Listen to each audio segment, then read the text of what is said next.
Coming up on the Get Lean, Eat Clean podcast. And if someone's looking to start a clean life, an eating clean lifestyle, first thing I would say is get figure out your why, and then second, your who. Mm-hmm. Third is get everybody on board with you, and then throw out all the crap. Throw out all the temptation. Right. I'll tell you what, Brian, if there's homemade cookies here in my house, man, I'm eating them. I'm just yeah. No, you bring up such a great point, and I stress it. It's such a simple thing, but if you don't buy it, you don't eat it. It's true. Don't go to the grocery store hungry, ever. Hello, and welcome to the Get Lean, Eat Clean podcast. I'm Brian Grin, and I'm here to give you actionable tips to get your body back to what it once was 5, 10, even 15 years ago. Each week, I'll give you an in-depth interview with a health expert from around the world to cut through the fluff and get you long-term sustainable results. This week, I interviewed Doug Holt. He's a business coach who helps entrepreneurs get unstuck, gain clarity, and achieve freedom. Now, we discuss a ton about mindset, whether you're starting a business or wanting to lose weight. If you don't have a successful mindset, you're not going to succeed. So we touch on that. We also talk about how to have a sound morning and night routine, how to prioritize your kids in your relationship, what is Cybernaut, and how does it work to enhance your brain? Also, the importance of having a coach. Lastly, he gives us his one tip to get your body back to what it once was. So I've known Doug for a while. He has a ton of great advice, and it'll help you whether you're trying to lose weight, start a business, or whatever it is. So enjoy the episode. I know you will. And thanks so much for listening. All right. Welcome to the Get Lean, Eat Clean podcast. My name is Brian Grin, and I have a special guest, Doug Holt, on. He's a business coach, mentor, and a fitness expert, and a longtime friend. I've known him for a while, and welcome to the show, Doug. Thank you so much, Brian. It's an honor to be here. Well, I'm glad we're doing this because Doug helped me a while back. He does some leadership groups, and we did some one-on-one coaching for a good while, about 6 months, I believe, and really helped me put me in the right direction because I was just starting out as an entrepreneur and got me going. So I'm excited to have him on, and I know a lot of his knowledge will help you whether you're trying to lose weight or start a business or whatever it is, because we're going to talk a lot about mindset and where you got to be. So, Doug, why don't you maybe give the audience a little bit of a background of, I know you have a lot of things going on. I can't even keep up with it. Maybe where you're at right now, how you came to where you're at, and what type of coaching and things that you do. Yeah, it's kind of funny. And my wife says the same thing. What are you doing? I always say some people, Brian, can paint and have a hobby. I'm just coaching and business are things that I just get naturally, and I can't draw better than a stick figure. So I'm the CEO of a multinational corporation called Biocybernaut, and that company is all geared towards helping people, raise consciousness, right? Using brainwave therapy and really technical aspects. Amazing company. And then, as you know, I also coach with business leaders around the world. And that's where I spend most of my time. I've sold businesses and run mastermind groups, and I've been coaching for over 20 years. So it's been something I've been doing. I call it advising because the way I do it's just different than coaching. Okay. Dealing with business leaders at the same time. But probably most important to me is that I'm a father of 2 beautiful kids and a husband. So that's where, we got to remember where our priorities and why we do what we do. Very true. We talk about I try to talk about the why quite a bit because we hit on this podcast, we hit a lot about on, eating, fasting, and, different sort of, I don't know if you want to say there's some biohacks to, look good, great and feel great. But why don't we touch a little bit on mindset? What do you think sets people apart? The people that, because you deal with a lot of business individuals who are looking to succeed in a lot of different avenues. What do you think sets people apart, the people that succeed and the people that don't? Well, yeah, I think first it's easy to get knowledge. Knowledge is available everywhere. I myself have 18 different degrees and certifications in the fitness field. Right, that's too many right. By anybody's standards. And I don't say that to impress you, but to impress upon you that knowledge is easy. That's the easy part. What sets people apart is the ability to take action. And you touched on that briefly, is the getting to the why. I think getting to the why is something most of us understand what to do.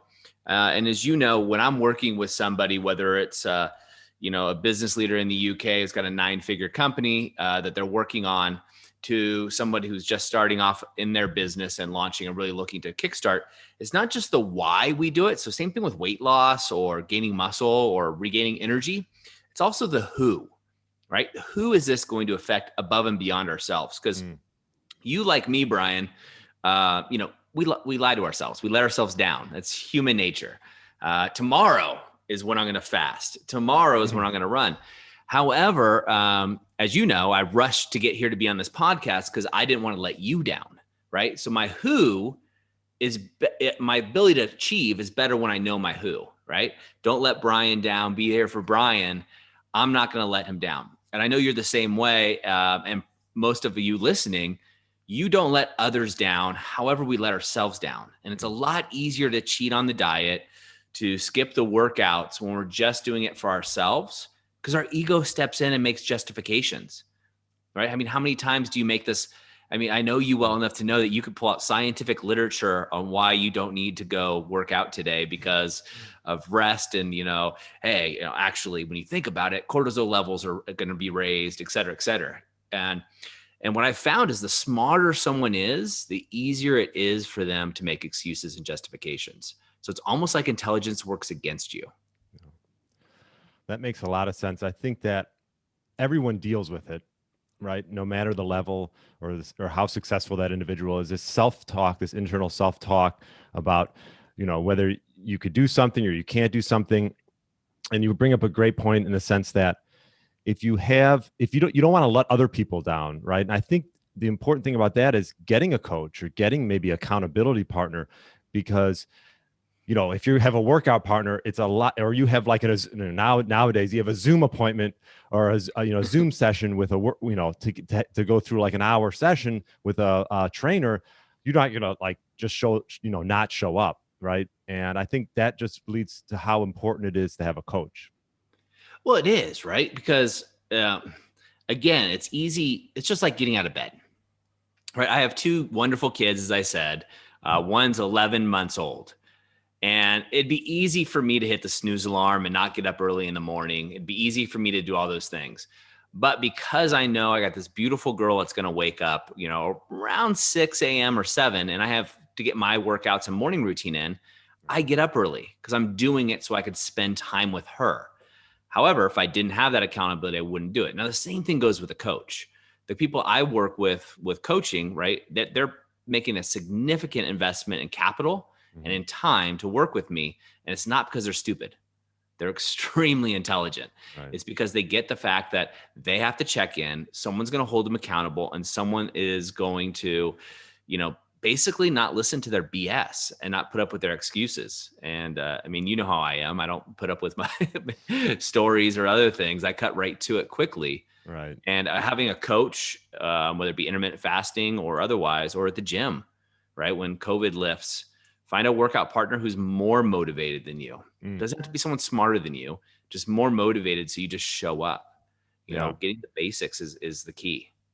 I love that. And I know you mentioned in there, and I wanted to touch on it, is morning ritual.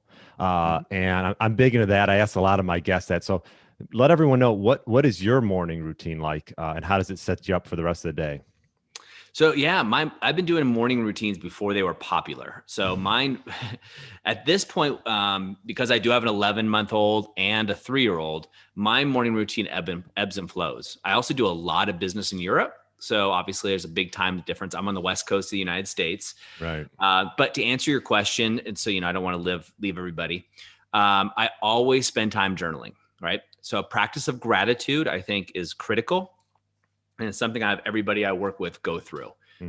Just being grateful for what we have. And because that sets the tone, right? It's the first thing. So an example, when an alarm goes off and it goes, you hear that sound, and then you spill your coffee, your tea, or whatever it may be, your day just starts off bad. You start off rushed.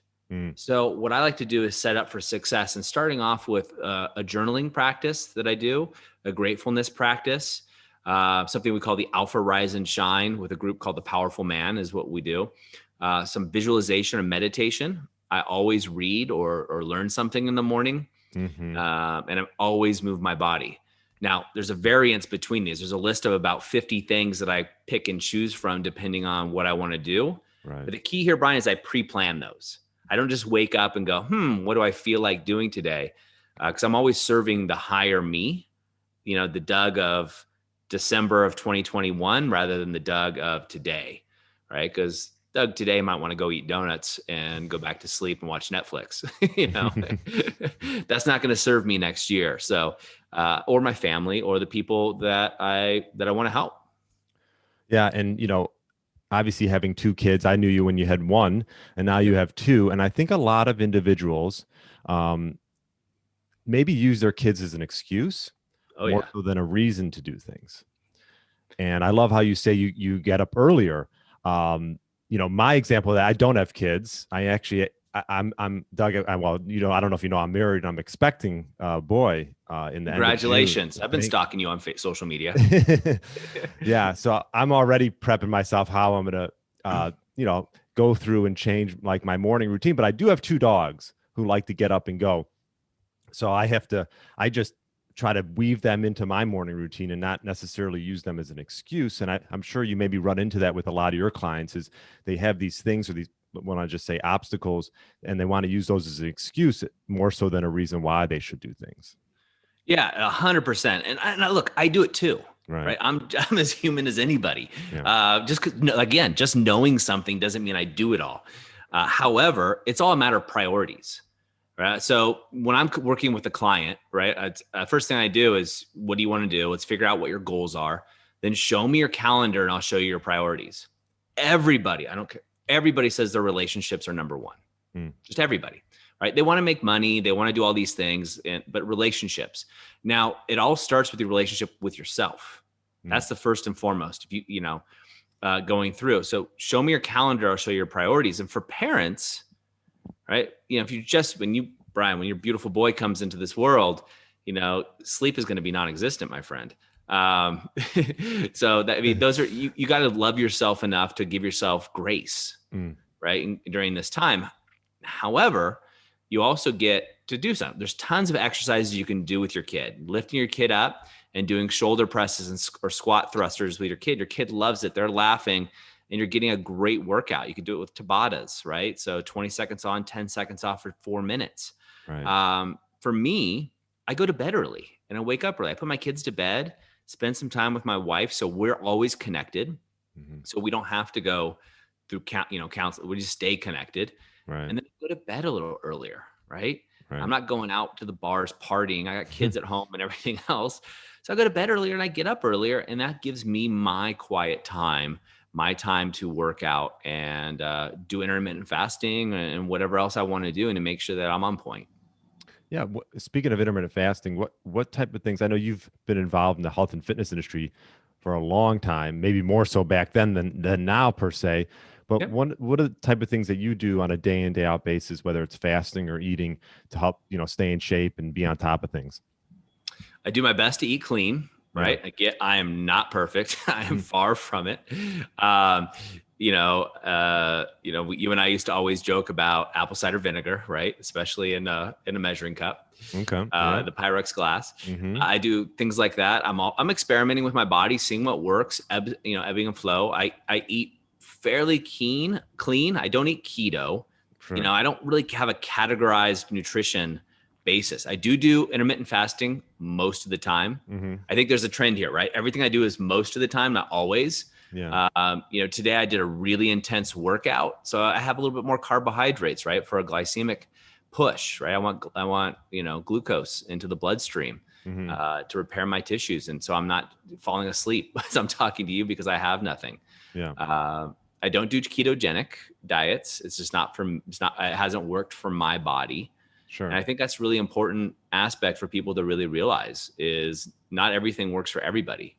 Right. I think there's, just doing a lot of these interviews there's like these camps, you have a keto camp, carnivore camp, and I don't think you need to be in any camp.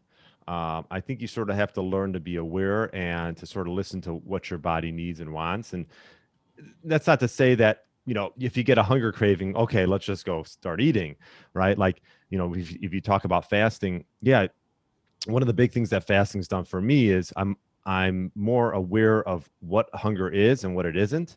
And I understand that if I do have a hunger pain, that I can ignore it. It sort of comes and goes. Hunger waves come and go, sort of ebbs Yeah. and flows depending on the clock a lot of times. And that's the one thing I love about fasting is you're not sort of tied down to the clock, right? You eat when you sort of feel like it's right. Like I don't know, it's 2:15. I just did a hard workout. I haven't had anything. I had a little pre-workout drink, and that was about it. But like, I'm not hungry, right? So I think in years past, if it was noon, I'd be like, okay, time to eat. But I feel more mental clarity when I'm in a fasted state. So I try to do a lot of my business and activities in the morning, in the early afternoon when I don't have my first meal, and that's really helped. Yeah, it's funny that you mentioned that. Right before we got on here, I did a live video into a private group, not on Facebook, but a private group of all business leaders around the world. Mm-hmm. They all male business leaders. And one of the things I talked about was my last fasting experience. And one of the things, so I have this downstairs where I live in my house. It's about 1,300 square feet. It's call it my man cave / office. Mm-hmm. Every time I walk upstairs, which I do a lot to hang out with the family, I walk by the pantry. Mm. And when I fasted, I realized something I didn't realize before is that every time I walk by that pantry, I have an automatic trigger to go grab a snack. Yeah. And that's why I think fasting is really, informative, is you learn what your triggers are, right? You learn that, oh, wow, subconsciously, I'm just snacking because it's there, not because I'm hungry, not because my body needs nutrients. It's Right. just there. Common one that I see through business leaders, Brian, and parents is alcohol, Mm. right? I'm gonna have a drink because it's 5, or I'm off work, or it's Thursday, or whatever it may be, without really making a conscious decision about it. Right. Yeah, I think especially because of the whole quarantine, a lot of people were home all day, and Yeah. it just sort of tested you in the sense that you're not far from the kitchen, No. and right. I mean, I think before when you would get up and go to work, you're not necessarily by food, and the accessibility is more difficult. But now it sort of tests sort of your mental, I don't know, how strong you are, if you can sort of resist the temptation to go to that kitchen and maybe walk around it instead of walk through it if you can. Exactly. Well, you talked earlier when we started this about mindset.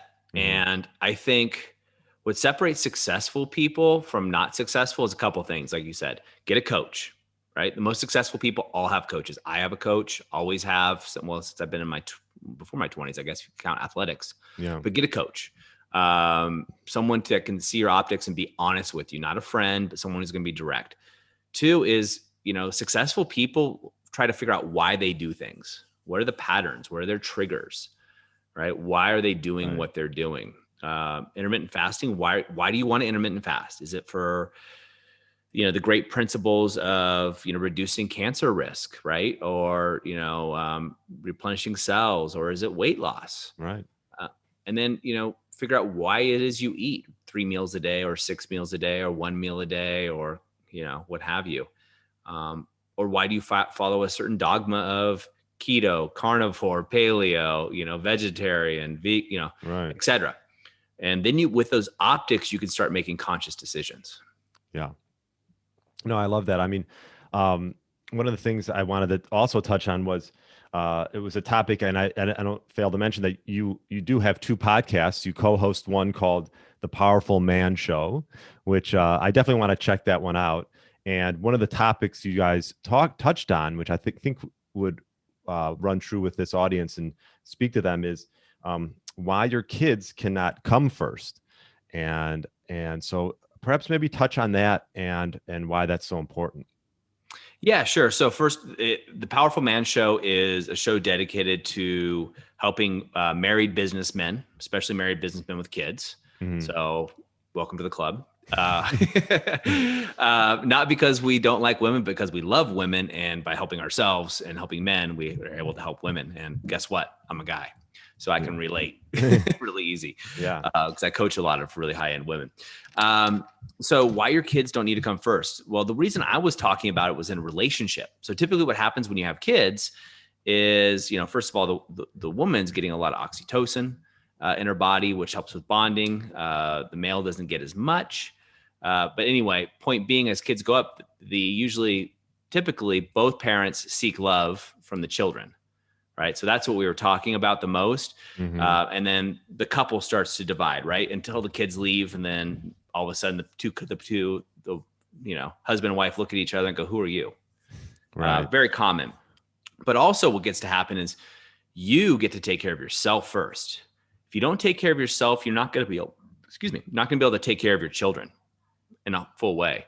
So, I know you well, and I know that, how important, obviously, it's your podcast, but fitness, nutrition, well-being, and helping others is to you, right?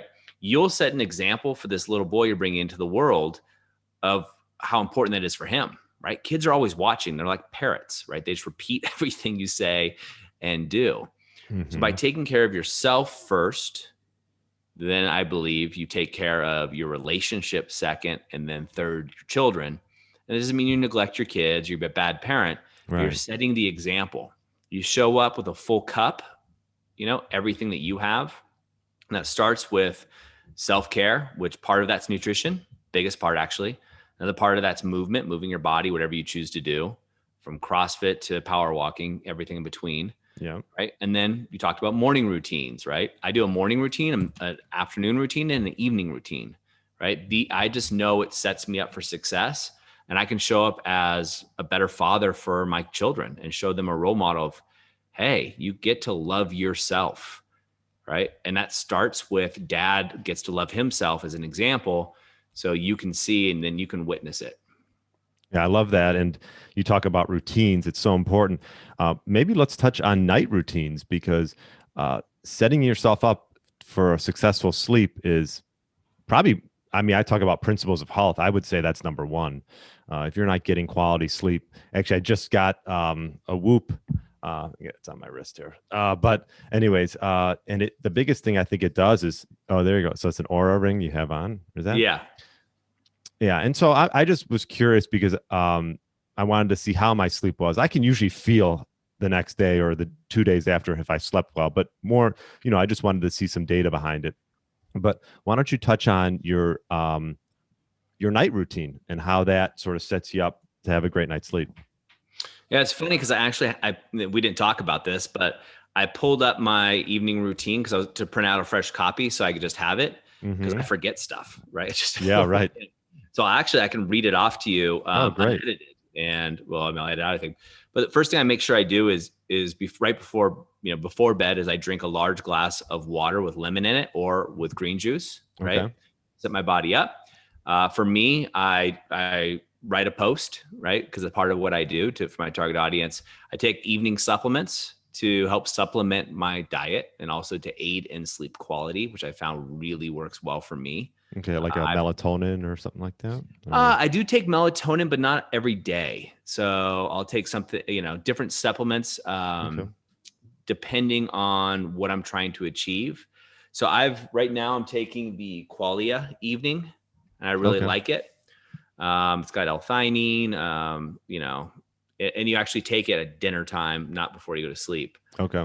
But I like it. It kind of sets the mood for me. And L-theanine, as you probably know, it can be used as a neurotropic in some ways, but also relaxing. So if you have too much caffeine, L-theanine is something good to throw into your diet. And then what I do is I go ahead and I do some rebounding, right, on a rebounder, just to help move the lymphatic system. Okay, so maybe explain what a rebounder is. Is that like a trampoline? It is. You jump over your kids? Those round trampolines you saw probably in like the 70s or the 80s that people were, Everything's coming back full circle, Yeah, I've been rebounding for a long time. I actually got that from Tony Robbins, I think, brought that back. But what it's been shown to do is do lymphatic drainage. So I'll actually rebound in the morning, but I'm also, when I'm rebounding, I'm also visualizing the next day. Okay. Right. So I'm planning my next day and I'm visualizing the success of the next day. So I'll be thinking about talking here to you, right? What's the outcome I want? Okay. And so, what I'm doing is, for the morning routine, when I'm visualizing this podcast as an example, what I want to get with Brian, how I want to do it in the evening for the next day. Right. I have nothing to sell or anything. I just want to deliver value. And then I'm planning my next day. I'm getting that all done. And then I go to journaling and then reading. reading something positive to get my mind right. And I spend time with my wife. So try to get off of electronics at least an hour, if not 2 hours. 2 hours is more ideal, but realistically it's an hour before bed. And, really, really focus on sleep. You said it, Brian. I think the biggest factor, the biggest determinant of success the next day is the quality of sleep. And I see this through business leaders throughout the world. People pay this. My coaching's changed since, but people pay me my price is $200,000 for a year, which is a significant investment in capital, as you know. Yeah. And so the first thing I do is I watch their sleep patterns, is I have them correct their sleep, and it changes everything for people. And it sounds so simple. Well, it is. It is simple. It's just so few of us get that quality sleep. Yeah. I mean, that's so important. I make sleep a priority. I think people think, it's almost like an aftermath for a lot of people. Yep. But like you said, if you have a solid sleep routine, it'll just sort of set you up for the night and into the next day. No, it does. It absolutely does. And I do use melatonin periodically, but you count back the hours you need, and you need to overestimate, right? What I find, especially with kids. If I look at my Aura Ring as an example, which I use, just same thing as you did, just get some data. Right. But I might be in bed for, let's just say 9 hours, because I go to bed early because I know myself. And my daughter woke up 5 times last night, at least. And so my actual sleep time was about 6.5 hours. Right. It's a big difference, right? And a lot of people just use the clock to look at the time rather than the actual, quality of sleep you're getting. And then how much deep sleep are you getting? How much REM sleep are you getting? These things really make a big difference.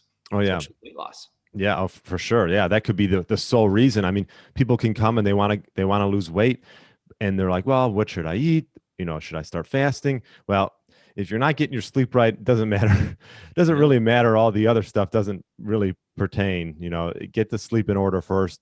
And then, one thing that I do to help my sleep is, like you said, I off like electronic devices, and also like being present, whether it's reading or meditation a little bit. I've been doing some meditation actually in the morning, where I just literally lay there and try to focus on my breath, because and it's not easy. And I've gone on and off with meditation, and I'm getting back into it.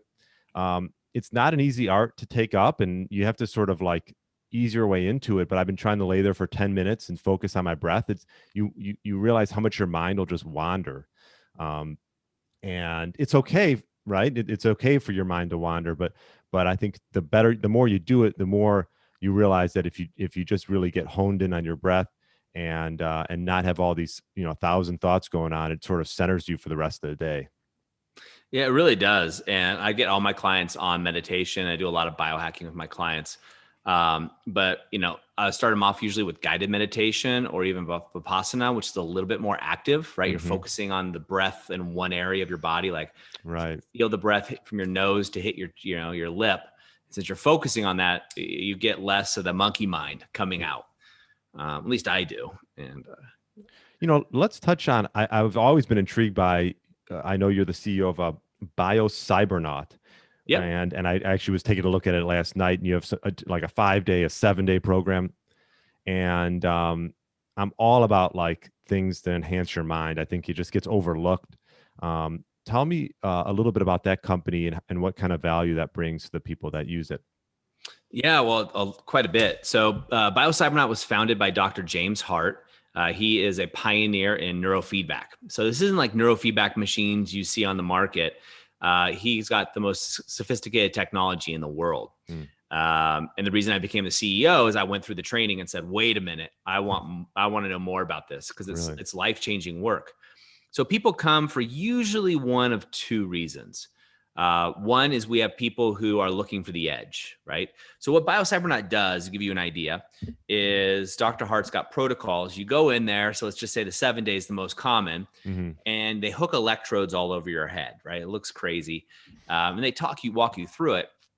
And then they teach you how to control your alpha brainwaves. So everybody has to start with alpha. There's alpha, theta, delta. Those are the ones that we train. I mean, you have gamma and Schumann brainwaves. I've learned a lot since I've been there.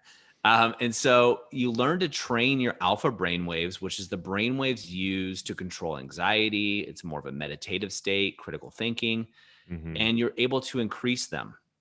Now, Dr. Hart's training has shown an increase in IQ, a 50% increase in creativity, Hmm. reduction in anxiety, and a whole host of other things.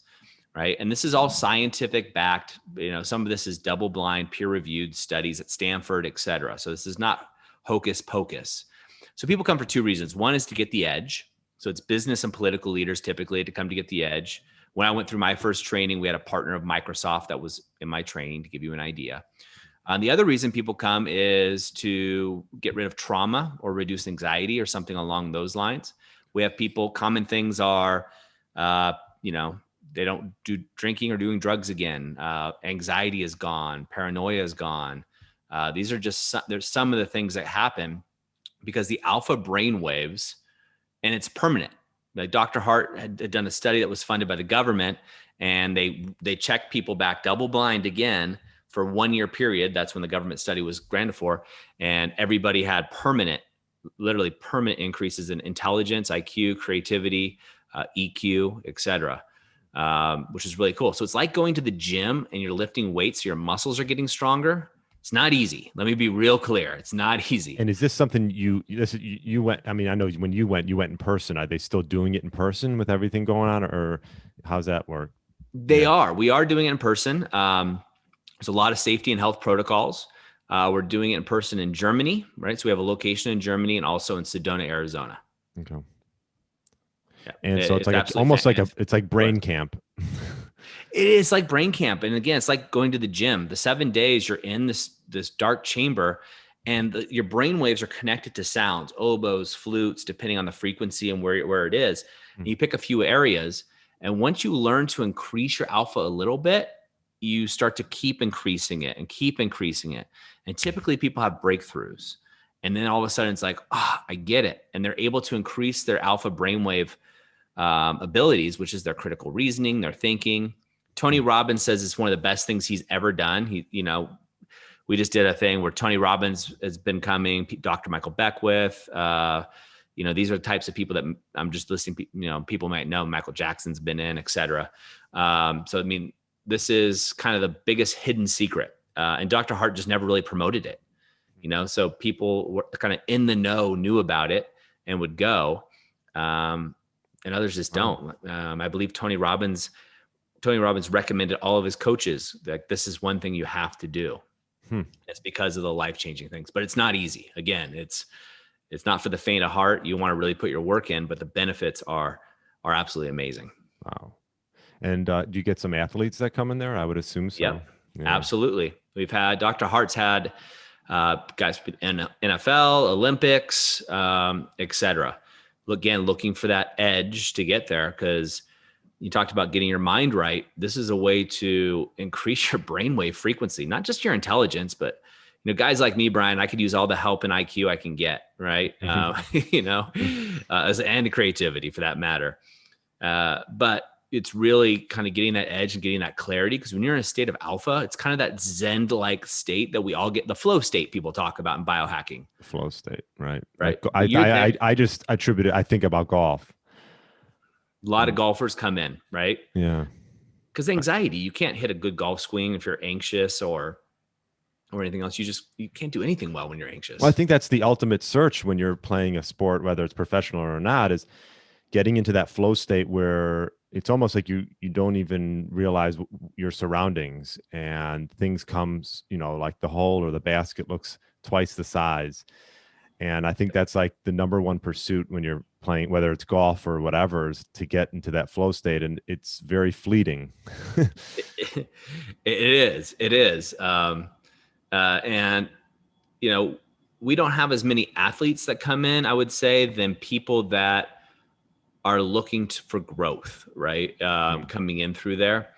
And it's really because, again, Biocybernaut, I just took over the CEO role not too long ago. So it's been less than a year that I've been CEO. And prior to that, there wasn't a CEO in that seat. And Dr. Hart, he's a research scientist, Right. and if you meet him, he's literally a genius, and he's built these things for hand.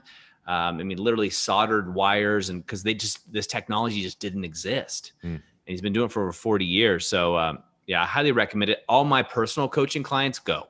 I make them go through the training because of it. Just the results. Yeah, wow. Something I definitely want to look into. I was checking it out last night. Um, why don't we touch on a couple more things before we finish up here? One of them is, and I noticed on your website you talk about getting unstuck.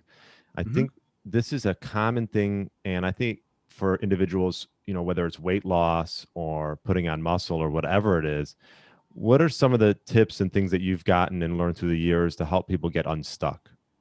Number one thing is get a coach, right? I'm not saying that because that's what I do or anything like that, Yeah. but you can't see the forest from the trees. And we lie to ourselves more than we lie to anybody. We don't like to admit it, but we do. We say, I got kids, so I'm a little too tired, or this, that, and the other. They're all excuses and they're justifiable. A coach won't let you do it. I had you come in and you generously spoke about intermittent fasting to a group of business leaders and did that. And that inspiration was huge, right? And I'm not sure if any of them sought out coaching from you or not, but we recommended it, right? Get a coach if you're going to do intermittent fasting. Do it right, right? The one thing that we don't have more time is time. And Mm-hmm. we talk about getting unstuck, right? And getting clarity. It really is pushing forward. For some reason, people are so hesitant to invest time, capital, or their ego, right? The ego is the biggest thing. What if I fail? Things of that nature, that they just don't take action. And they keep doing the same things over and over again.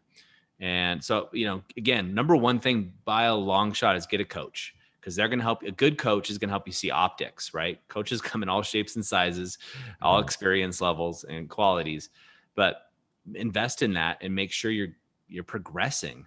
The second thing is do stuff different, right? And what do I mean by that? Well, first of all, recognize if what you're doing is a pattern. Have you done this more than one time? Yes, no. No story, just yes, no.